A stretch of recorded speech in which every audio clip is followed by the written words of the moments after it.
Au nom du Père et du Fils et du Saint-Esprit. Amen. Mon Seigneur et mon Dieu, je crois fermement que tu es ici, que tu me vois, que tu m'entends. Je t'adore avec profonde révérence. Je te demande le pardon de mes péchés et la grâce de faire avec profit ce moment de prière. Ma Mère Immaculée, Saint Joseph, mon Père et Seigneur, mon ange gardien, intercédez pour moi.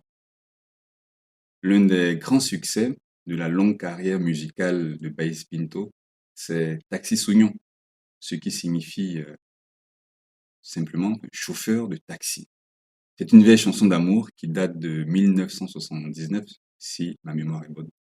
Un véritable classique de la musique africaine.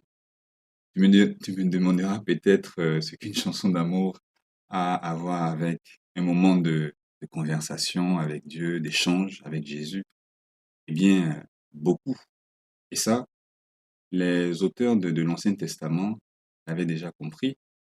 Et ils sont nombreux à se servir dans l'Ancien Testament de l'image de l'amour entre un homme et une femme pour parler de l'amour entre Dieu et Israël, son peuple, entre Dieu et chaque homme et chaque femme, avec tout ce que cet amour implique de séduction, de recherche, d'aspiration, d'attente, de trahison et de pardon, de réconciliation, de satisfaction, de tendresse, de fidélité, etc.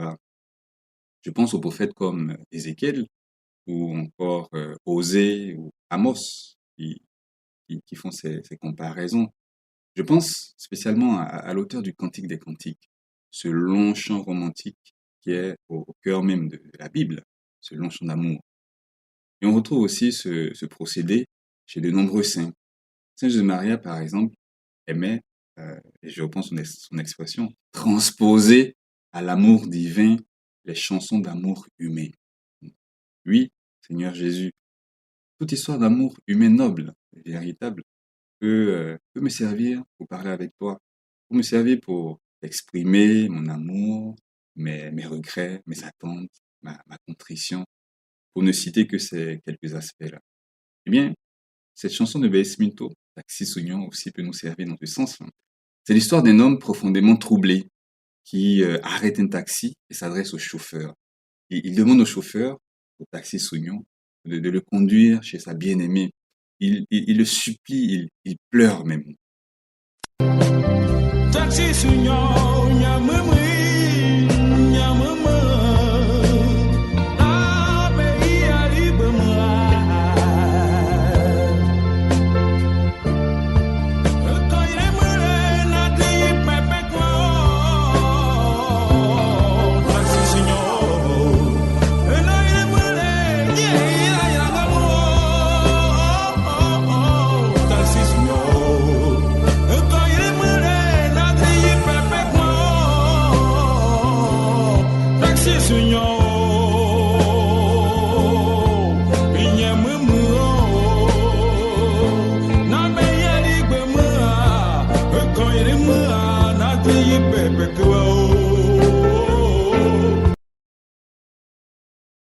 Eh bien, tout cela donne la traduction suivante que tu trouveras dans l'application de 10 minutes avec Jésus. Chauffeur de taxi, conduis-moi, conduis-moi chez ma bien-aimée. Si je la vois, mon cœur s'apaisera. Chauffeur de taxi. Si je ne la vois pas, je ne ferai pas de vrais rêves. Chauffeur de taxi. Si je la vois, mon cœur s'apaisera. Conduis-moi chez ma bien-aimée. Et ainsi, si je la vois, mon cœur s'apaisera, s'apaisera. Conduis-moi chez la femme, pour qu'ainsi, en la voyant, mon cœur s'apaise. C'est beau, n'est-ce pas? Comment ne pas penser, en écoutant ces paroles de Taxi Sougnon, comment ne pas penser à cette belle prière de Saint Augustin au tout début de ses confessions, cette longue prière qu'il adresse au Seigneur. Et Saint Augustin commence ainsi. Tu nous as fait pour toi, Seigneur, et notre cœur est inquiet jusqu'à ce qu'il repose en toi. Eh bien, voir l'amour, l'aimer et ressentir cette paix, être apaisé. Et dans ce cœur inquiet palpite tout ce qui est profondément humain, toutes nos attentes, la recherche de la vérité, l'insatiable nécessité du bien, la faim qu'on ressent de liberté, d'amour, la nostalgie de ce qui est grand, de ce qui est beau, de ce qui est définitif. Eh bien, je suis comme ce passager amoureux de la chanson. Seigneur, c'est seulement en toi, dans cette étreinte finale du ciel, que mon cœur pourra enfin trouver le repos. La chanson souligne l'effet salutaire aussi du fait de se voir. Le, le passager amoureux veut voir sa bien-aimée pour pouvoir rêver, pour pouvoir se reposer, pour pouvoir être calme enfin. Et bien voir l'aimer, et cela suffit. Les saints ont toujours éprouvé cette même impatience de te voir, Seigneur. Saint José Maria gardait aussi cette attente dans son cœur, cette impatience. Il est décédé le 26 juin 1975 et quelques mois avant, il disait, je le cite, ceux qui s'aiment font en sorte de se voir. Les amoureux n'ont Dieu que pour l'objet de leur amour. N'est-il pas logique qu'il en soit ainsi? Le cœur humain ressent ses impératifs. Je mentirais si je niais que le désir de contempler la face de Jésus-Christ me dévore. Je sais assurer, Seigneur, ton visage. Il cite le psaume 26. J'aime affermer les yeux et penser que viendra le moment, lorsque Dieu voudra, où je pourrai le voir, non pas comme dans un miroir et de façon énigmatique, mais face à face.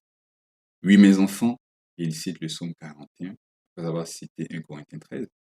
Oui, mes enfants, mon cœur a soif de Dieu, du Dieu vivant. Quand irai-je, verrai-je la face de Dieu? Fin de citation. Eh bien, c'est très beau, Seigneur. Aide-moi aussi à avoir dans mon cœur ce désir de te voir, oui, te voir maintenant dans mes activités, mes quotidiennes, te voir derrière tous les événements, que chacune de mes journées soit aussi pleine de cet autre désir de te voir, de cette espérance du ciel. C'est Matthieu recueille ce conseil, Seigneur, afin que tu me donnes, que tu nous donnes. Ne vous faites pas de trésors sur la terre, là où les mythes et les vers les dévorent, où les voleurs percent les murs pour voler. Mais faites-vous des trésors dans le ciel, là où il n'y a pas de mythes ni de vers qui dévorent, pas de voleurs qui percent les murs pour voler. Car là où est ton trésor, là aussi sera ton cœur. Eh bien, que mon cœur s'attache à un trésor véritable, qui soit vraiment en sécurité, que mon cœur ne s'attache pas à de simples apparences, à des réalités provisoires, non, qui ne le remplissent pas vraiment. L'écrivaine Pilar Urbano exprime de façon magistrale cette réalité de notre espérance chrétienne en traduisant, je peux dire, en langage actuel, les propos du Christ. Je la cite. Le chrétien met sa foi dans l'espérance. C'est vrai bien, ceux qui n'ont pas besoin de code barre et de date de péremption se trouvent au bout de sa vie. C'est pourquoi il y achemine ses pas. En définitive, le chrétien est quelqu'un qui accourt à un rendez-vous. Et sa vie se passe dans les préparatifs de l'ultime voyage. Eh bien oui, c'est très beau. Chacun de nous est ce passager amoureux, troublé de la chanson qui supplie le chauffeur de taxi.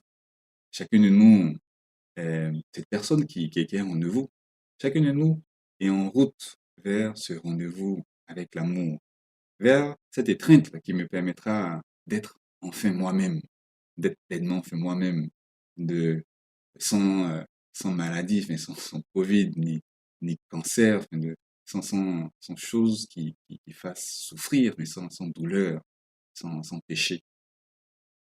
Et dans cette chanson, qui est ce mystérieux taxi Sogno, ce mystérieux chauffeur qui connaît ma destination sans que je ne lui donne d'adresse? Eh bien, j'imagine, on peut penser que c'est la mort, bien sûr. Eh bien, elle me rendra un sacré service, en fait. C'est pourquoi, pour nous autres chrétiens, c'est vrai que la mort provoque de la douleur, la séparation avec d'autres personnes, c'est vrai. Notre foi ne nous exempte pas de cette douleur-là. Mais nous savons voir dans la mort une amie une amie qui nous ramène à la maison et qui nous fait connaître enfin cet amour apaisant, qui nous fait entrer dans ce repos éternel, ce repos que nous demandons chaque jour, spécialement enfin, dans la célébration de la messe. Eh bien, comme le dit une des préfaces de la messe, avec la mort, la vie n'est pas détruite, elle est transformée. Elle est transformée en quelque chose de plus grand, de plus beau, de plus définitif, en quelque chose d'éternel. La chanson Taxi Sounion s'achève sur ce bout de phrase Perpetua, Ladre Perpetua.